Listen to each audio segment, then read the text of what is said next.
Review for Brightest Be Ready Double Stroller. This is a very sturdy stroller. Overall, I like it very much. I've been using it for almost 6 months now. I'm still happy with it.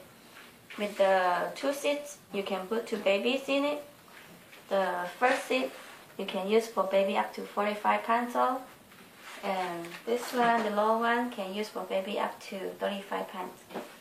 And both seats can recline. The first one has 3 reclining positions, from straight all the way back to flat. And the second one has 2 reclining positions. To lock it, there's a button right here to step on it. Unlock it, step on it. And to fold the stroller, right here under the seat, there is a button right here. You press in right here, and then over here, all the way inside. Make sure you lock the stroller first. And then pull this too, and pull it like this. And there's a hook here, security hook right here.